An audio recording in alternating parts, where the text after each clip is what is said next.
right? Yeah, it's great. You know, I know as brand owners, oftentimes we get tired of seeing our own labels and listening to our own story, but there's so many people that haven't seen it or heard it. So I would encourage you to keep doing what you're doing with what you have, because there's so many people that haven't seen it, and I have to remind myself sometimes of the same. Right. By the way, for you listeners, we are still enjoying the outdoors. We're enjoying some Chardonnay. Is that what you poured us? Mm-hmm. Give us some tasting notes on what we're drinking today. Sorry, everybody listening. You can buy it on my website, or you can come visit. This is one, I don't have a favorite wine because all my wines are daughters, and I love them all, and they all have their own strengths or whatever. But La Consentida, the pampered girl, just won an international gold medal. It was the only wine I entered to any competition this year because I felt I'd created something special. So I was absolutely floored when she got a gold medal. This is not a typical Chardonnay. It is barrel fermented in New American oak, not to get too geeky, but it's also aged surly, which means you leave the yeasty sediment and you stir it up, called bâtonnage, every couple of weeks, which gives the wine body, and it adds, kind of rounds it out and gives it velvety notes and some bakery notes. But what I really wanted to preserve in this wine was the intoxicating aromas.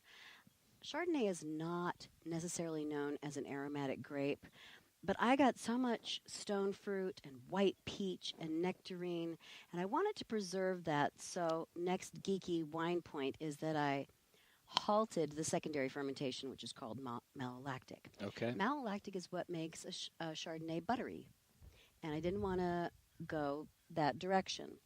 So what we have here is kind of a hybrid Chardonnay that has the freshness and fruitiness that you would expect from maybe stainless steel, but has more body and complexity and interest than a regular stainless steel Chard, I'd like to say.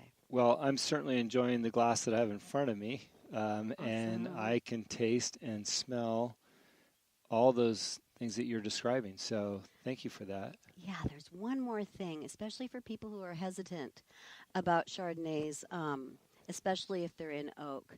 It's not an oaky Chardonnay. It's very well integrated, and there's just a hint of toasted coconut on the finish, which I really like, and I don't find it overwhelming. Yeah, very, very refreshing. So let's step back to your story. You started the business, and you got some great points on one of your wines, and now you're off and running. You've got this wonderful property here. Now, listen, when I'm driving up and down the Valle here, there's some incredible buildings, estate-esque, right? Absolutely. The architecture is crazy. The architecture is amazing. And they're all so very unique. They're not copying each other. You could do an architecture tour here and be quite fascinated and satisfied. I actually did talk to somebody about that, and they were very interested. But I got to tell you, I'm the most relaxed at your property. Oh. And unfortunately for me, I've spent maybe the least amount of time enjoying this property because it seems like we're always down here running around conducting business. So, again, if you're listening, please make it a point to stop on your tour, if you're down here touring, at this property. Enjoy the outdoors. Your dogs are running around, enjoying things. You've got a nice breeze here. I can see your artistic side coming out in, the pictures on your wall and the decor. And I just think it's a wonderful place. By the way, we've had and enjoyed some fresh bread from yes. Your daughter-in-law officially? Daughter-in-law. So another another big part of the story is that a year after I moved here, my daughter moved down. Mm-hmm. She took over the tour business and has really developed that. And then 2 years later, my son and his then girlfriend moved down. They are now married. They work for me. So this is really a family business, and I feel so incredibly blessed because I had no idea this could happen in my life. So going back to Emily, she's a professional baker by trade. Sure. She makes fresh baguettes for us that we serve with the wine tastings with local olive oil, and we also offer wood-fired pizzas on the weekend. Oh, wow. To die for. They're very, very delicious. Well, I just remember the first time I met her, she was walking out with, oh, this just came out of the oven. I'm like, how great is that? Yeah. Good job. The title of the podcast is The Answer is Yes, and I love that your whole family said yes to what you're doing down here. I mean, what are the chances of that? Everybody was adventurous. Yeah.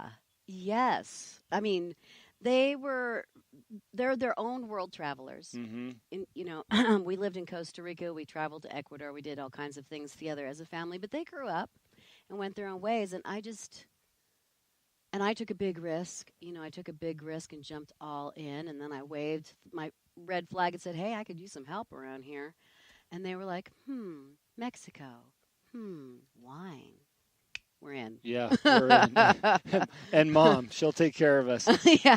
Let's plug your daughter's tourism business real quick. What's the name of her tourism business? It's called Valley Girl Wine Tours. Yeah.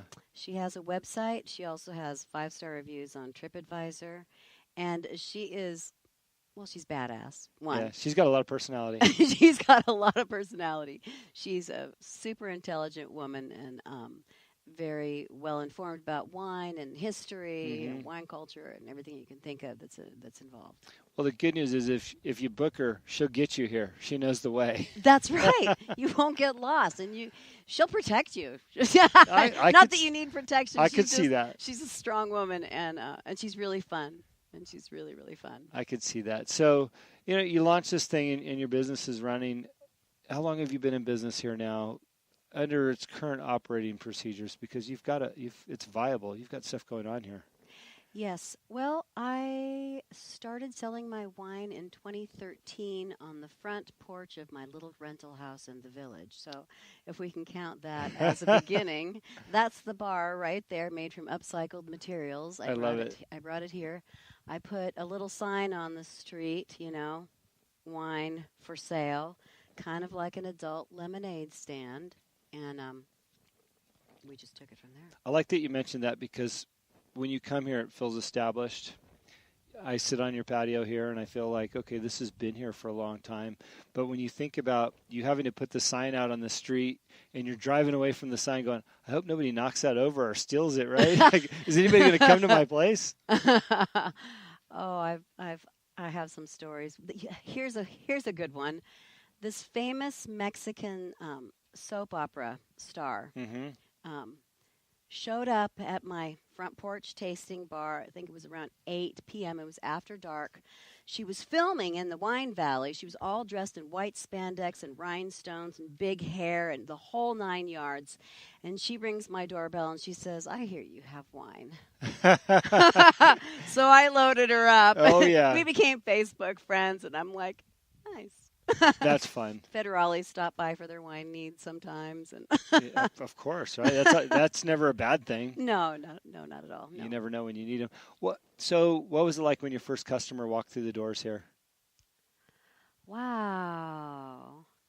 Well, it just felt like inviting a friend into my home, and getting to know each other and sharing the whole experience. I've had some really good support. Yeah. I've had some great support. Yeah. Do you think about that first customer when they came in and then when they left, like, wow, I just had a customer? Yeah, for sure. Absolutely. I kind of still sometimes feel that way. Sometimes I still have to pinch myself and look around and go, wow, I can't believe I'm doing this thing. And it's great, and I'm having so much fun. Yeah. One thing, I just thrive on business and entrepreneurial spirits, and I just love at the end of the month when you're adding up the numbers, and you're like, wow, we can pay rent, we can buy some more product, and I can still eat. Yes, exactly. That's kind of where we're at right now. I love it. Well, you know what? That's part of, having challenge and overcoming that, I think, is the pleasure in doing business and the reward. Absolutely. And it's essential. And I realize that it's just essential to our growth. And it's the obstacles that I've personally had to overcome and the business has had to overcome with the help of my kids and everything. I'm very proud of that. Yeah. Let's take a break from the serious conversation. And why don't we talk about what's in front of me here? Okay. Why don't you describe what we've got right there? Sure. What we've got here is La Travieso, one of our favorite wines. It Yeah. is a dry rosé. It's a Syrah with a little bit of Sauvignon Blanc added Okay. to it. And basically, it's very concentrated, has a beautiful color. I fell in love with the color. I love that it has a little bit of structure, that it's fresh, that it's juicy.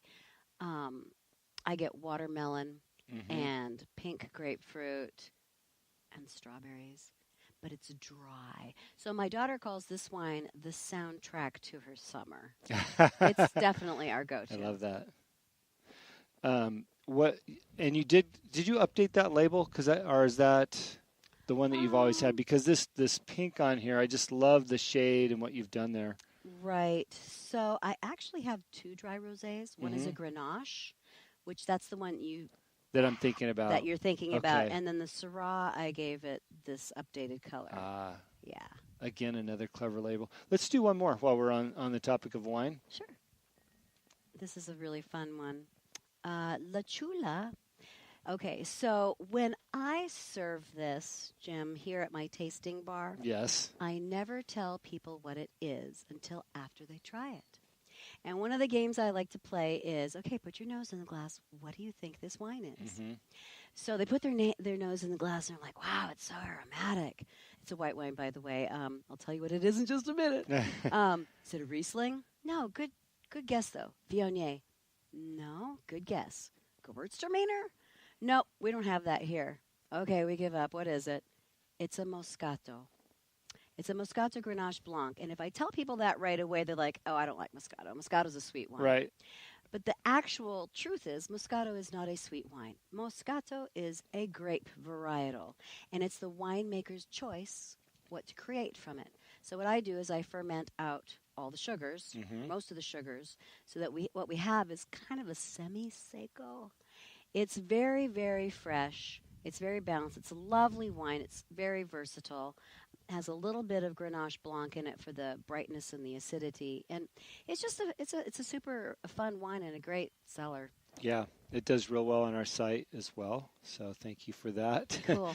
That could be the soundtrack to my summer, especially after hearing the description one more time. I'm more of a white fan myself. I think just because they're light for me, coming from the cocktail culture, I like something that's cooler and lighter. So anyways, the reds are a little bit heavy for me, although you do have great reds.